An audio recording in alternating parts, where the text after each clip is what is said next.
Mesdames et messieurs, bonsoir. Merci de nous rejoindre pour ce nouveau numéro de Code 24, le magazine francophone de la rédaction de Futur TV, en partenariat avec France 24.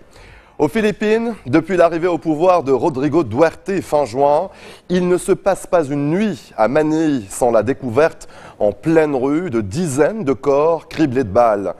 Le nouveau président s'est lancé dans une guerre sans merci contre les trafiquants et les consommateurs de drogue. Plus de 5000 personnes ont déjà perdu la vie, tombées sous les balles de la police ou de civils jouant les justiciers. Et le président philippin n'a pas l'intention de s'arrêter. Reportage de Ophélie Jomatrice et Mariana Dardar. Aux Philippines, les rues colorées de Manille cachent une traque macabre, une guerre sans pitié contre le narcotrafic. Dans leur campagne anti-drogue, les policiers commencent par recenser tous les consommateurs de stupéfiants.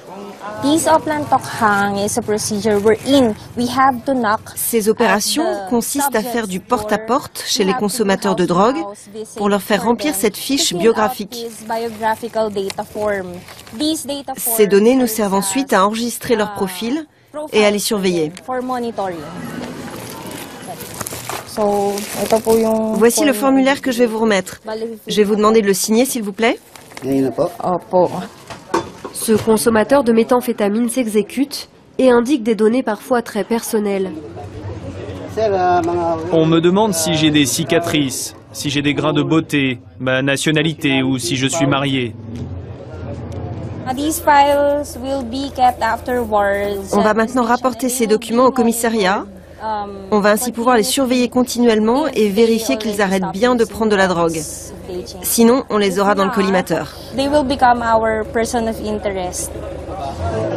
Éviter à tout prix de se retrouver dans le collimateur des autorités. C'est pour cette raison que Daniel Vergara a préféré passer aux aveux auprès des policiers, tout comme 700 000 autres usagers ou dealers de drogue du pays. Je me suis manifesté auprès des autorités parce que je veux qu'elles sachent que j'arrête de me droguer, que je suis clean. Je n'ai pas peur parce que je ne fais rien de mal, je suis quelqu'un de bien.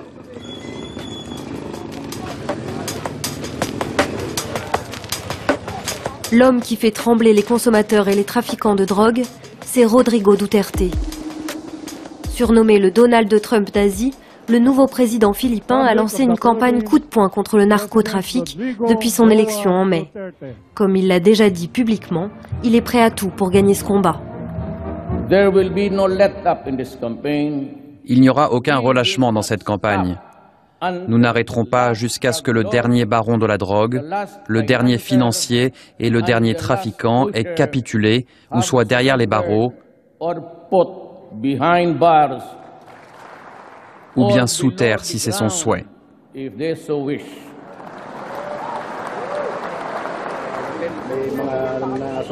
Bilan de cette campagne anti-drogue, 2300 personnes abattues en 4 mois selon la police nationale.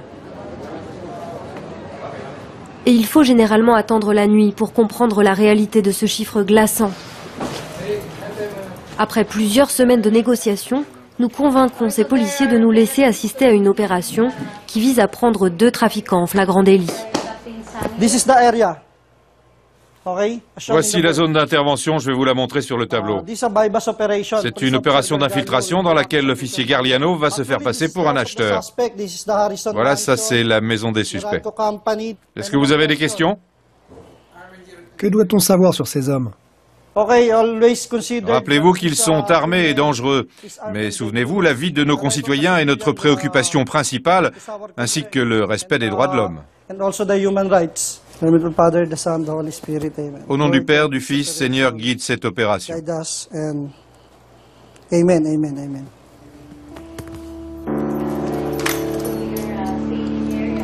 Au milieu de la nuit, les policiers prennent la route d'un quartier chaud de Manille. Notre caméra nuirait à leur opération d'infiltration. Nous ne pouvons pas les suivre jusqu'au domicile des suspects. Quand nous arrivons sur les lieux 2 heures plus tard, les policiers sortent de la maison un homme entre la vie et la mort, sous le regard choqué des voisins. Puis un second. Les trafiquants décéderont peu après à l'hôpital. À leur domicile, les policiers retrouveront 10 sachets de méthamphétamine pour une valeur estimée à 280 € environ. Pour connaître le fin mot de cette fusillade, nous devons attendre le lendemain. Notre policier, qui s'était fait passer pour un acheteur, était sur le point de recevoir la drogue quand les trafiquants ont compris qu'il n'était pas vraiment un acheteur et une fusillade a éclaté. Nos policiers ont dû se défendre et ont tiré sur les dealers. Les trafiquants sont décédés un peu plus tard à l'hôpital. La légitime défense, c'est l'argument le plus souvent avancé par la police pour justifier ces exécutions sommaires, sans preuve ni procès. Mais à la Commission nationale des droits de l'homme, on s'interroge sur ces méthodes. Gwendoline Pimentel-Gana est en charge d'une enquête sur 250 cas d'exécution extrajudiciaire. Nous, ce qui nous gêne, c'est que les policiers expliqueront toujours que les suspects ont riposté et qu'ils ont été obligés de les tuer. Mais la question est, pourquoi cela doit-il si souvent se terminer par des exécutions? Pourquoi ne peuvent-ils pas les immobiliser? Donc ce que nous proposons, c'est que les policiers soient transparents durant leurs opérations. Par exemple, qu'ils aient une caméra corporelle ou qu'un policier qui les escorte prenne une vidéo de l'opération.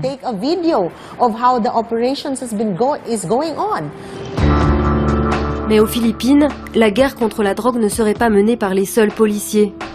Des tueurs à gages ou des groupes d'autodéfense sont aussi soupçonnés de s'en prendre aux trafiquants de stupéfiants et même aux simples consommateurs. Une loi de la jungle encouragée par Rodrigo Duterte lui-même. Le président philippin a déjà publiquement incité les citoyens à prendre les armes contre les dealers de drogue. C'est ainsi que Joven Serrano, un trafiquant de méthamphétamine, a été criblé de 7 balles par des hommes casqués dans une ruelle à quelques mètres d'ici. Selon la coutume philippine, son cercueil est exposé en pleine rue en attendant les funérailles. Je suis en colère contre les tueurs parce que j'ai 4 enfants qui aujourd'hui ont perdu leur père. Bien sûr, je me dis que les meurtriers aussi ont des parents, une femme, des enfants. Pourtant, je veux qu'ils soient exécutés eux aussi. Ceux qui ne sont pas abattus en pleine rue terminent souvent derrière les barreaux. 26 000 personnes ont déjà été arrêtées dans le cadre de la lutte contre la drogue. Dans la prison de la ville de Quezon, au nord de la capitale, les détenus dansent chaque jour dans le calme et la discipline.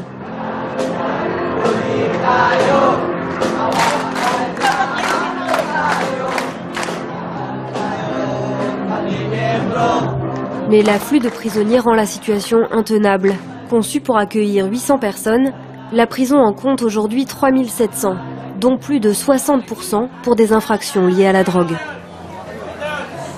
Cet homme, qui tient à rester anonyme, en fait partie.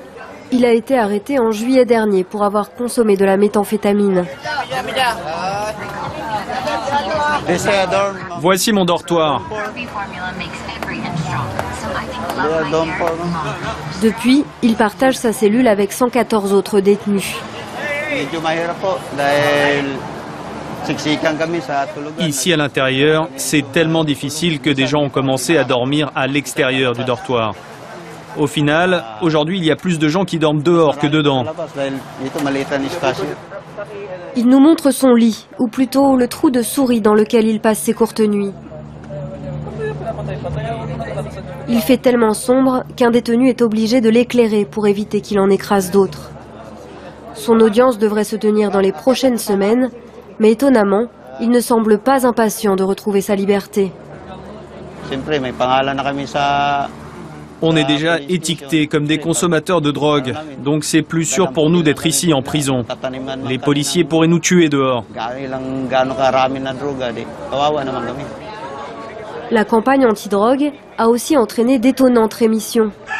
Dario Albessa, un ancien accro à la méthamphétamine, n'hésite plus à se lever à l'aube pour faire du sport. Je m'échauffe pour aller à mon cours de Zumba. J'ai peur d'être tué.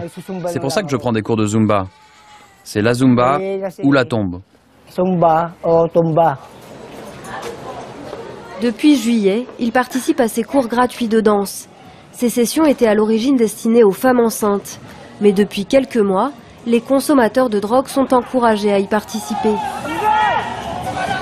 Celle qui a eu cette idée, c'est Angelina Tablan, l'élue du quartier.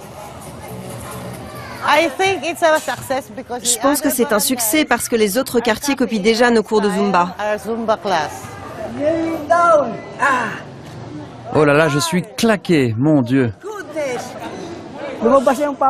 Je sens que les résidus de la drogue sont évacués avec ma transpiration et je me sens bien. En plus du volet répressif, la campagne anti-drogue passe par la construction et l'extension de centres de désintoxication. Car ils sont rares aux Philippines. Il n'en existe aujourd'hui que 40 pour 1,8 million de toxicomanes dans l'archipel. Le centre de Bicutan en fait partie. Il vient de recevoir 55 000 € de la part du nouveau gouvernement. On a dû se dépêcher de construire de nombreuses installations. On a pu terminer un dortoir pour une capacité de 400 patients et 4 autres sont en cours de construction. Cela va augmenter notre capacité d'accueil de 500 patients. Spécialiste en addictologie, le docteur Bien Leabres estime que la politique du gouvernement Duterte a eu le mérite de s'attaquer de front au fléau de la drogue. Avant, le problème de la dépendance à la drogue n'avait pas été totalement abordé, pas comme aujourd'hui. Maintenant, le gouvernement fait de la dépendance à la drogue une priorité et une question de santé publique.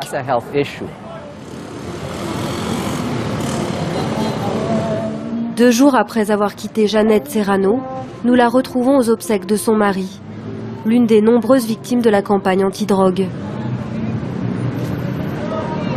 Le cortège passe dans la rue où Joven Serrano a été abattu, avant d'atteindre le cimetière nord de Manille, le plus grand de la capitale. C'est ici que les proches de Joven l'accompagnent jusqu'à sa dernière demeure.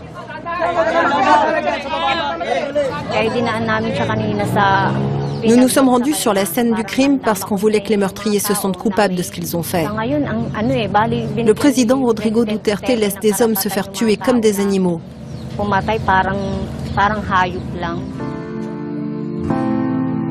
Malgré l'explosion des exécutions qui soulèvent l'indignation partout dans le monde, une écrasante majorité des Philippins continue de soutenir le président Rodrigo Duterte et sa guerre contre la drogue.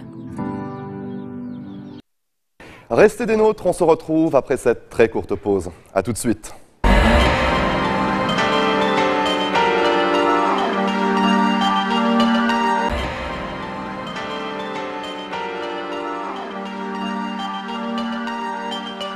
Retour sur le plateau de Code 24. Le gouvernement albanais souhaite que dans les plus brefs délais soit votée une loi qui autorisera l'importation légale de déchets sur son territoire. Les autorités entendent ainsi faire de l'Albanie un poids lourd du recyclage. Mais une part de la population est inquiète. Le pays, considéré comme le plus corrompu du continent européen, croule déjà sous des milliers de tonnes de déchets acheminés dans la plus grande opacité depuis l'Italie ou les Balkans. Le reportage de Laurent Rouy.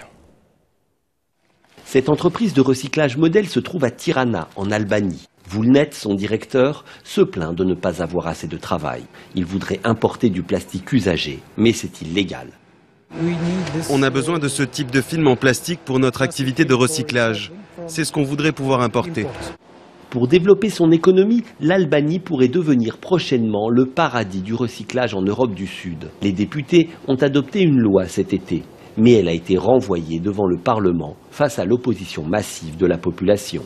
Le Parlement voudrait l'adopter en deuxième lecture. L'Italie voisine est intéressée et un important contrat entre les villes de Vérone et de Tirana a même été signé. Rien que dans son entreprise, Vulnet dit pouvoir créer une centaine d'emplois si le texte passe. C'est un non-sens de nous refuser le droit d'importer cette matière première pourtant indispensable au recyclage. Car ici en Albanie, il n'y en a pas en quantité suffisante pour que nous puissions faire des économies d'échelle.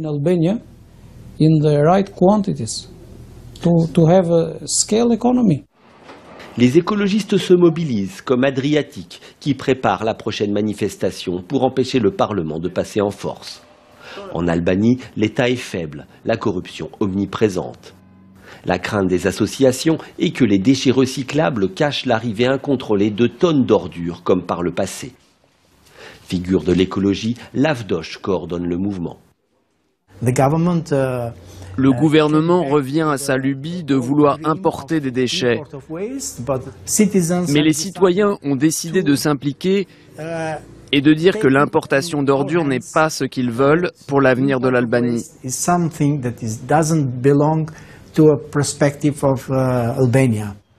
Le face-à-face ne date pas d'hier. En 2013, les associations avaient déjà dit non à l'importation des déchets.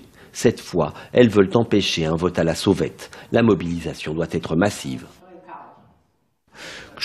Nous organisons ici la société civile en vue de la prochaine manifestation qui se tiendra devant le Parlement. Les députés vont en effet débattre à nouveau de cette loi puisque suite à notre mobilisation, le président avait décidé de renvoyer ce projet de loi devant le Parlement. À moins d'un an des législatives, le Parlement est divisé. Édouard Chalcy se démène pour la loi qu'il a contribué à écrire. Pour le député, l'Albanie va enfin se doter d'une vraie filière de recyclage. Et toutes les précautions sont prises pour empêcher l'importation incontrôlée de déchets polluants. Il est très important de comprendre que tout ce brouhaha qui voudrait faire croire que l'on va transformer l'Albanie en immense dépotoir, c'est faux. Ce n'est tout simplement pas vrai. Nous allons juste autoriser l'importation de ce que l'Union européenne qualifierait de matières premières secondaires. C'est du recyclage de déchets.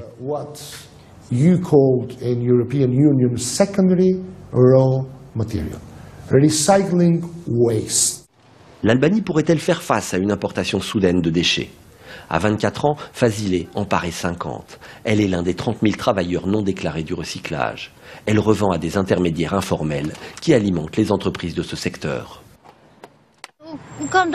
J'ai quitté la maison à 7h30 et j'ai travaillé jusqu'à environ 10h. J'ai gagné que très peu d'argent, à peine 400 lek. J'ai une famille, 4 filles et un mari, et en tout nous sommes 6 à la maison. En pleine polémique, un recycleur est mort dans une décharge en septembre. Le journaliste Artan Rama a enquêté sur la filière. Son émission a été supprimée. Le reportage dévoilait les incohérences entre le discours officiel et la réalité du terrain. Ce pays n'a pas les moyens de contrôler ses frontières. Ce pays n'a pas les moyens de contrôler les trafics de sa police. Comment ce pays peut-il espérer contrôler ce qui arrive sur son sol, avec si peu de moyens, si peu de capacités ? Les différents services sont incapables d'appliquer les lois et n'arrivent pas à sécuriser ni son territoire ni sa frontière. À la surprise générale, le Parlement a reporté le vote. « C'est vous les déchets !» crient les protestataires. Mais ils ne sont que quelques centaines devant l'Assemblée. Il y a un manque de transparence de la part du gouvernement. Le peuple n'est pas consulté. On n'arrive même pas à recycler nos propres déchets, à peine 20%, alors leur projet ne devrait pas être la priorité. Face à l'opposition populaire, il n'est pas sûr que le gouvernement réussisse à faire adopter la loi. Déjà, au début des années 2000, des milliers de tonnes de déchets avaient été importés sans contrôle. Récemment, Europol a mis en évidence un trafic de déchets à l'échelle européenne. L'Albanie en serait l'un des principaux pays destinataires. Ces dernières années, les douanes italiennes ont même intercepté plusieurs fois des chargements illégaux à destination du pays. Candidate à l'entrée dans l'Union européenne, l'Albanie devra obligatoirement régler son problème de gestion des déchets. Elle est bien loin de l'avoir fait à l'heure actuelle. La victoire de Donald Trump, celle du Brexit et bientôt celle de Marine Le Pen en France. Face à une crise qui n'en finit pas et des dirigeants qui semblent impuissants, le Front National en France se porte mieux que jamais dans les sondages. L'extrême droite, qui s'est réjouie à l'issue de la présidentielle américaine et qui profite d'un phénomène similaire en France, le rejet des partis traditionnels et plus globalement de l'élite politique dans son ensemble. Dans ce contexte, des mouvements citoyens tentent de reprendre la main et inventent de nouvelles manières de faire de la politique. Mais difficile de savoir quel sera leur poids durant la campagne. Pour mieux comprendre les bouleversements en cours et les enjeux de cette présidentielle, Regardez ce reportage de Jonathan Walsh et Adèle Gastel. Les Français adorent la politique, adorent la chose publique, sont fatigués des appareils et de celles et ceux qui ne veulent plus leur parler directement. Cette monarchie présidentielle où un homme décide de la guerre ou de la paix. Je propose la vague du changement par le bas. 26 millions de Français qui ne votent plus. Il est temps de prendre des mesures fortes pour combler le fossé entre des élites épargnées et un peuple affligé. La classe politique n'a pas la cote et elle le sait. Les Français n'ont plus confiance et la colère gronde. Alors, à l'approche de la présidentielle, de nombreux candidats tapent sur le système dont ils sont souvent les produits. Un grand écart qui fait des sceptiques. Dans cette brasserie parisienne, une révolution est en marche. En tout cas, l'initiateur de ce rassemblement en est convaincu. L'écrivain Alexandre Jardin est lui aussi candidat à la présidentielle. Ce soir-là, il met les élus ruraux à l'honneur, en direct, sur les réseaux sociaux. Toutes ces dernières semaines, lorsqu'on a vu des débats politiques, il ne s'est trouvé personne sur les plateaux pour poser la question des territoires. Il n'est pas possible de faire redécoller le pays si on ne passe pas par nos territoires, par nos lopins de France. On rend le pouvoir à ceux qui sont censés l'avoir. Gestion de la cité, c'est pas les stratégies politiciennes, c'est qu'est-ce qu'on fait au quotidien pour changer la vie des gens. Soutenir les initiatives citoyennes, c'est le cheval de bataille d'Alexandre Jardin. Illustration avec ses briques de lait équitables. Elles sont vendues au-dessus du prix du marché pour sauver les producteurs. Les hypermarchés en ont écoulé des millions. Et ça a permis d'éviter à des agriculteurs qui étaient dans une grosse difficulté financière de pouvoir reprendre du poil de la bête et maintenant ils sont sortis de l'eau. Les partis sont faits pour faire exister des leaders. Alexandre Jardin veut donner le pouvoir aux acteurs de terrain. En devenant candidat, il dit faire office de porte-parole. Il faut que les gens bien, à un moment, puissent se révolter. Jusqu'à présent, toutes les révoltes en France ont été portées par des gens qui avaient du venin. Tous les partis proposent actuellement du contenu, des programmes, pas de changer la méthode. En clair, ils vous disent faites-nous confiance, on va le faire à votre place. On veut un peuple d'acteurs. On veut des gens acteurs. Mais la présidentielle est encore loin.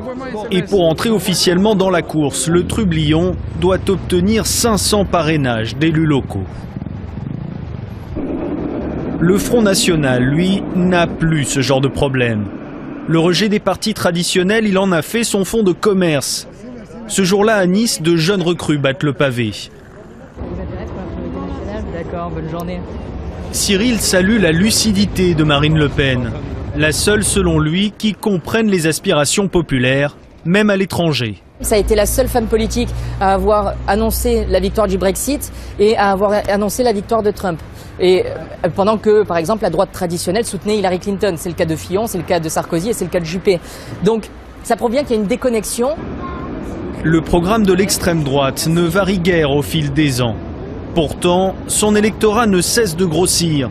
Les sondages récents donnent Marine Le Pen au second tour en 2017. Le Front National, les gens le mettent directement comme racisme. Alors que c'est pas du racisme, c'est juste un parti comme un autre. Au jour d'aujourd'hui, la France a essayé tous les partis, la gauche et la droite. On a bien vu où on en est encore aujourd'hui. Et je pense que tenter ce parti-là pourrait être intéressant. Alors déconnecter nos dirigeants, impuissants face au chômage, voire méprisants, c'est en tout cas le sentiment d'un nombre croissant de Français, dont une partie se tourne vers le FN. Vous êtes en galère, vous êtes voire avec un sentiment de déclassement, vous allez aller de moins en moins bien, et en plus, on vous explique que vos idées ne sont pas les bonnes et que ce que vous pensez n'est pas légitime. Donc il y a quelque chose d'insupportable. Au fond, ça renvoie profondément à l'idée d'une humiliation.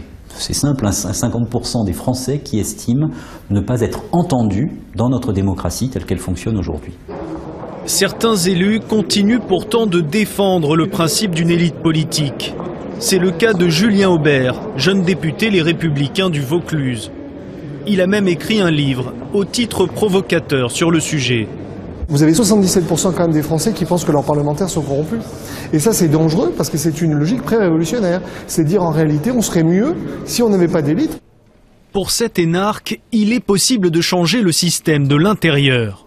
Nous avons besoin effectivement d'une classe dirigeante qui, ce que les gens appellent communément élite, qui prennent des responsabilités. Or, aujourd'hui, il y a un problème d'ascenseur social. Faites rentrer au jury de l'ENA, par exemple, un patron de PME innovante dans le domaine de la net économie, vous verrez qu'il choisira pas, il aura d'autres questions à poser aux futurs fonctionnaires de ce pays.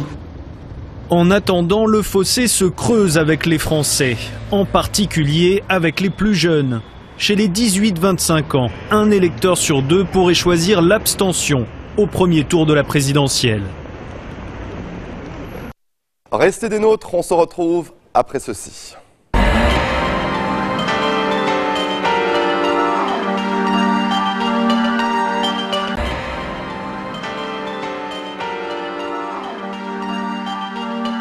Direction à présent le Cameroun, aux prises depuis plusieurs semaines avec une contestation de sa minorité anglophone. 20% de la population habitant 2 provinces dans l'ouest d'un pays officiellement bilingue. Mais une bonne partie des anglophones se plaignent d'être marginalisés par la majorité francophone et réclament désormais le retour au fédéralisme qui existait il y a 45 ans. Un mouvement de protestation lancé à l'origine par des enseignants et des avocats, mais très vite récupéré par une jeunesse anglophone dressée contre le pouvoir central. Dans la ville de Bamenda, fief de l'opposition, reportage sur une crise inédite au Cameroun. Patrick Frandio, Marcel Amoko et Zigoto Tchaya. Depuis les collines au-dessus de la vallée, une vue imprenable sur une cité frondeuse. Bamenda, capitale d'une des 2 provinces anglophones du Cameroun, désormais placée sous la surveillance d'unités spéciales de la police. Des patrouilles armées dans une ville à l'épicentre d'une contestation inédite, encore meurtrie par les séquelles de plusieurs jours d'émeutes. Sur cette vidéo amateur tournée par les manifestants, les flammes de la colère dans le centre-ville.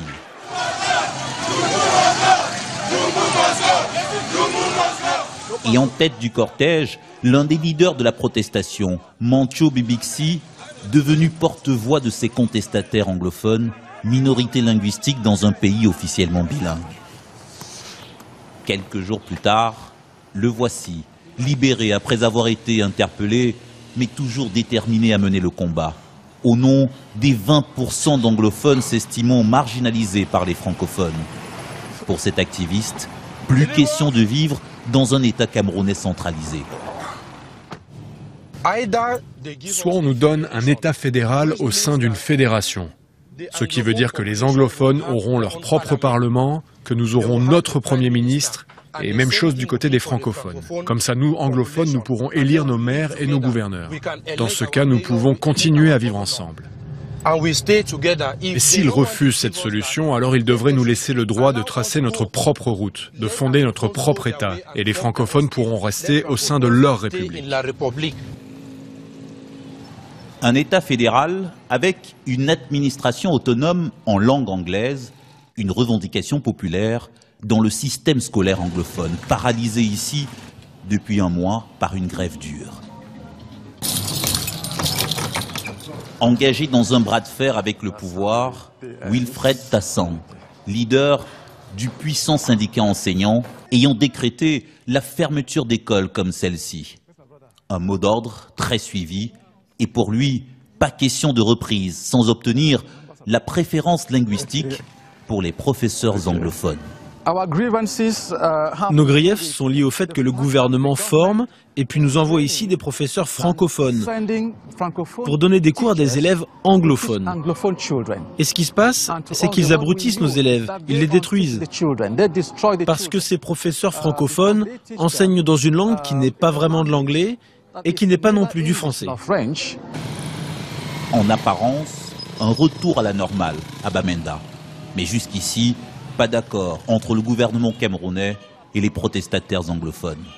Le calme revenu dans les rues, mais une tension toujours perceptible dans ce bastion historique de l'opposition.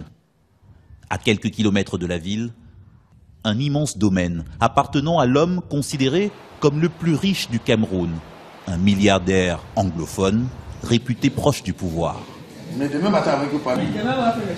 Un entrepreneur secret, mais impliqué depuis plusieurs jours dans de discrètes négociations pour éviter l'escalade de la crise anglophone. Avec une ligne rouge, surtout pas de fédéralisme dans un pays comptant près de 300 langues locales et presque autant de groupes ethniques. Le fédéralisme, c'est totalement impossible. Absolument pas possible. Ce n'est même pas la peine d'y penser. Nous l'avons déjà expérimenté il y a très longtemps et cette époque-là est largement révolue. Quiconque réclame aujourd'hui le fédéralisme, franchement, je ne crois pas qu'il aime beaucoup ce pays. Le fédéralisme, un système politique appliqué dans le pays après les tutelles françaises et anglaises entre 1961 et 1972, date de la réunification des deux Camerouns. Une république unie, jamais acceptée par ce groupuscule, prônant la sécession de la région anglophone. Une organisation illégale selon la loi camerounaise, arborant un drapeau sécessionniste interdit. Freedom now! Freedom now! Une poignée de vieux militants déjà emprisonnés plusieurs fois, mais rêvant toujours d'un pays anglophone indépendant. We are all resolved. Désormais, les habitants de notre région, le Sud Cameroun, les véritables propriétaires de ce territoire, comprennent bien notre engagement et c'est pourquoi il y a une clameur grandissante qui demande rien de moins que l'indépendance. La question anglophone, désormais en bonne place dans l'agenda politique camerounais de 2017. Restez des nôtres, on se retrouve après cette très courte pause. A tout de suite.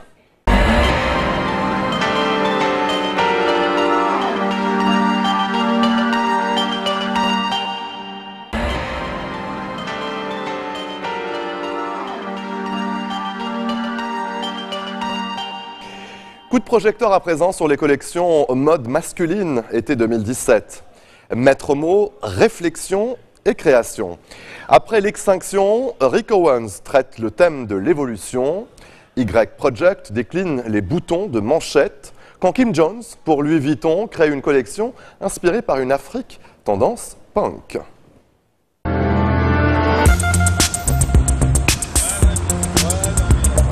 C'est un fait. Les hommes aujourd'hui aiment leur corps et ne se privent plus de tester de nouvelles tenues, voire de nouvelles postures. Après Londres et Milan, qui ont brillé par leur absence d'imagination, Paris reprend le flambeau des présentations des collections de mode masculine été 2017. Les acheteurs comme les journalistes n'ont qu'une envie, être étonnés, subjugués, conquis par les créateurs de mode venus du monde entier défiler à Paris. La mode est un reflet de la société, elle est devenue, plus que jamais, un espace de réflexion. Les conflits ont toujours fait partie de la vie. C'est la façon dont nous les prenons à bras le corps qui nous définit. Les conflits nous permettent parfois de devenir meilleurs. Ils nous inspirent en quelque sorte à devenir meilleurs. Rick Owens développe son travail de la saison passée. Il avait traité le thème de l'extinction. Il passe à celui de l'évolution. La silhouette reste architecturée, parfois twistée, souvent tissée de taffetas et de gazard de soie extra fine. Quand j'ai conçu ces vêtements, j'ai essayé de penser à la cherté du cœur, la cherté de l'esprit. Vous savez, quand les gens me posent des questions stupides comme « Quel est votre accessoire de l'été ?» je réponds toujours « La générosité du cœur ». Il est rare que les designers de mode créent des tenues ex nihilo. Collection après collection, l'œuvre se bâtit et donne naissance à ce fameux ADN de marque. Chez Y Project, Glenn Martins reprend de la saison dernière fentes et ouvertures, tout en introduisant un nouvel élément clé, une pièce typique du vestiaire masculin qu'il modernise. Cette saison, on a beaucoup joué avec des boutons de manchette. On a vraiment pris la collection devenue beaucoup plus sophistiquée, je crois, que la saison dernière. On a vraiment choisi de faire un parti pris plus tailoring, plus smoking. Il y a des petits moments un peu evening wear en plus. Donc il y a beaucoup de choses qui sont repliées avec des boutons de manchette qu'on peut jouer avec, on peut reboutonner, et voilà. Et ça dit s'attribuer, voilà. Tout comme ces nouvelles formes de découpe à la taille des pantalons, ou ces t-shirts réalisés de façon semi-couture. Des fleurs de soie sont enchâssées entre deux tranches de tulle. Des pièces pour les hommes, mais aussi pour les femmes. Il y a toujours des filles pendant l'homme en fait, il y a toujours 2-3 filles. En tout c'est cool d'avoir, merci, ciao. C'est cool d'avoir la petite copine. Donc voilà, la petite copine du mec qui fait partie du jeu.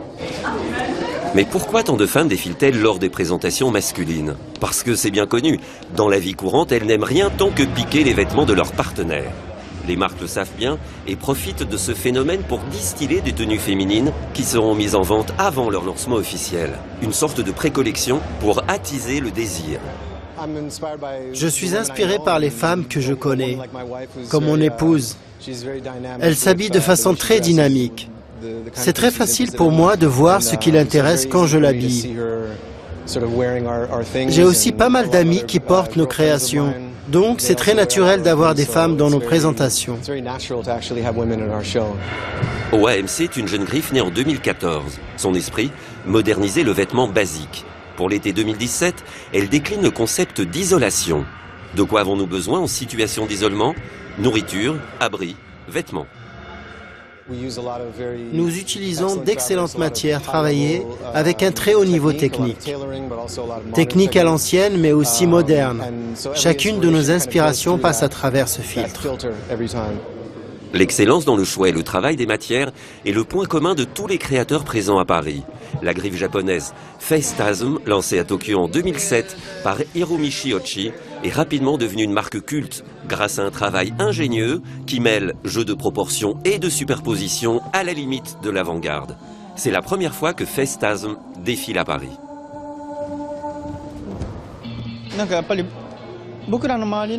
À Tokyo, on peut trouver aussi bien une mode très pointue que du streetwear. Il n'y a pas de règles, alors on peut mélanger les deux. Ces deux styles, j'en ai fait ma colonne vertébrale. Je voulais montrer cela, surtout pour ma première fois à Paris.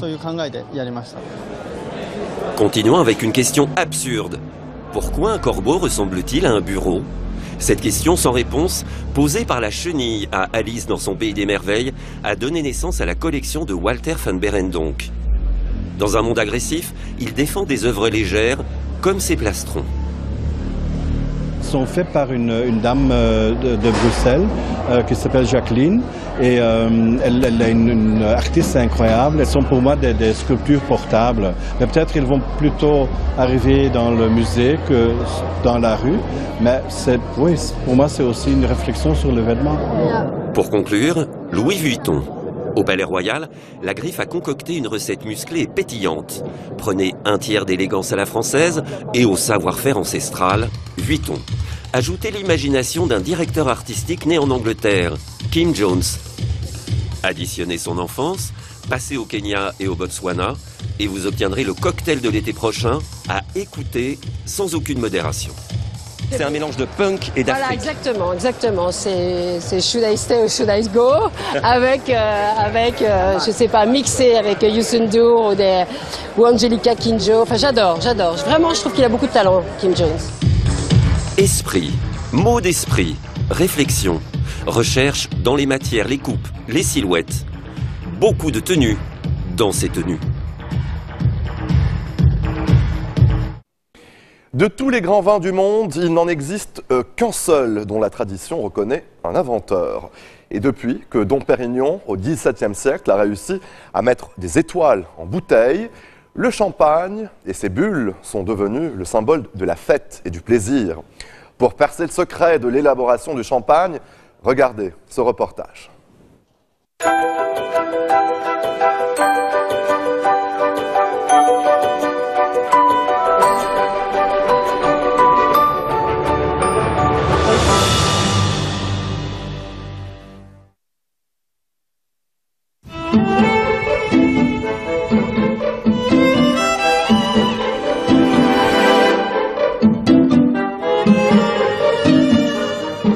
Du champagne, il est né avec le baptême de Clovis. En référence à ce baptême, les rois de France sont venus se faire sacrer dans la cathédrale de Reims et le champagne a très vite été associé à ces sacres royaux.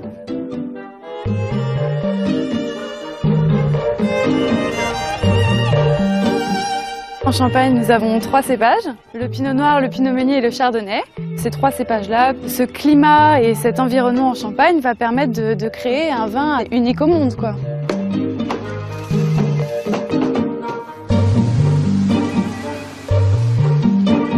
Il y a le terroir champenois et il y a la méthode champenoise. Le champagne, c'est l'une des seules appellations où on a cette double spécificité, un terroir et une méthode unique. En cet après-midi d'automne, les vendanges ont pris fin en Champagne. Les oiseaux, privés de baies, vont s'abriter pour l'hiver. Et dans les caves champenoises, infinies et obscures, va pouvoir s'opérer cette magie qui est immuable depuis le XVIIe siècle. C'est le fameux Dom Pérignon qui a mis en évidence le processus à l'époque et qui a découvert qu'il y avait une seconde fermentation spontanée en bouteille qui donnait du vin fou, qui donnait du vin avec des bulles. Et il a réussi petit à petit à maîtriser la bulle pour l'enfermer dans la bouteille. C'est ce qui a vraiment été à l'origine du mythe champenois. Le champagne, c'est l'histoire de 16 000 vignerons. Celle de la maison Leclerc-Briand prend son envol dans les années 60, avec une décision majeure. Bertrand Leclerc avait décidé, pour préserver la santé de ses ouvriers, la santé de sa famille, de proscrire tout produit de traitement d'origine pétrochimique dans ses vignes. À l'époque, ça n'était pas très bien vu, mais l'histoire démontre qu'il avait peut-être raison avant les autres. Si le vignoble champenois s'étend sur 35 000 hectares, la maison Leclerc-Briand met en culture 10 hectares de vignes. Certifiées bio, elles sont plantées principalement sur les plus prestigieux terroirs champenois, comme ici à Auvillers. Chaque cépage en Champagne a vraiment sa caractéristique. Le pinot noir, on va vraiment avoir ce côté fruité. Pour le pinot meunier, on va plutôt avoir ce côté rond. Et pour le chardonnay, ce côté un petit peu plus acide, mais qui va apporter son élégance à l'assemblage du champagne. Entièrement manuel, les vendanges se prolongent tout au long du mois de septembre. Nous vendangeons de manière un peu dispersée en Champagne. Nous commençons principalement par les pinots noirs et pinots meuniers. Et en dernier, le chardonnay qui a besoin de plus de soleil pour être à maturité. Les vendanges achevées, cépages et parcelles sont vinifiés de façon séparée dans les chais d'Épernay. Là s'engage la jalousée méthode champenoise qui débute pourtant de façon la plus traditionnelle. Alors là, c'est un chardonnay qui a été pressuré il y a 3 jours et qui est en train de commencer sa fermentation alcoolique.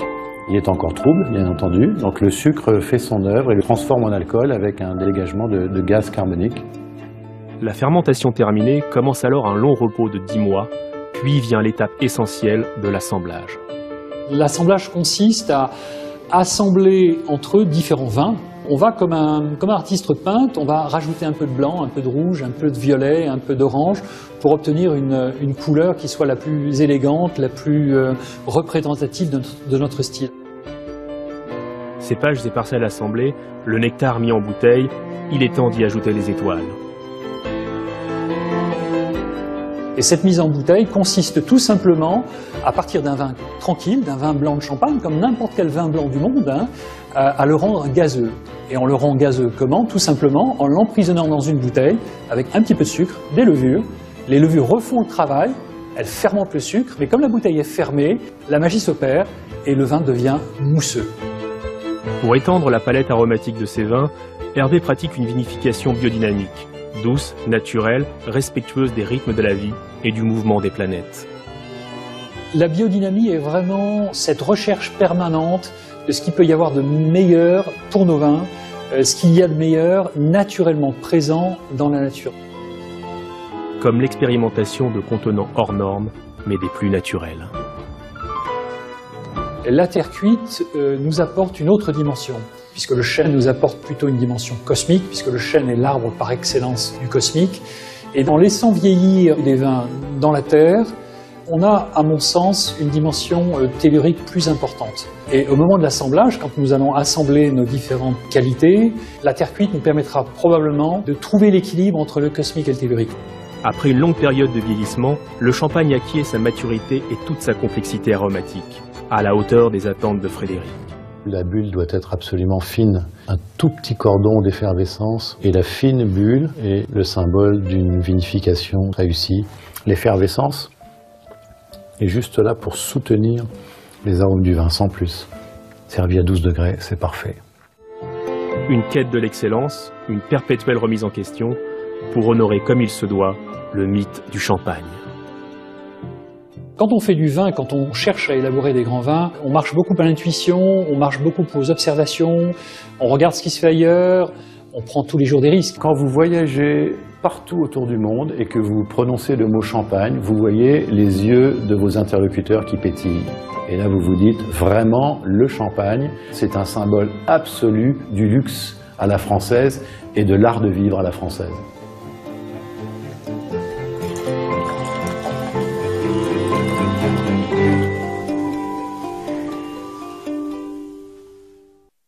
Code 24, c'est déjà fini pour cette semaine. Nous vous donnons rendez-vous la semaine prochaine pour une nouvelle fenêtre sur l'actualité internationale. Vous pouvez dès à présent revoir cette émission sur notre site internet. N'hésitez pas non plus à nous envoyer vos commentaires à l'adresse qui s'affiche au bas de votre écran. Très bonne suite de programmes sur notre antenne et à la semaine prochaine.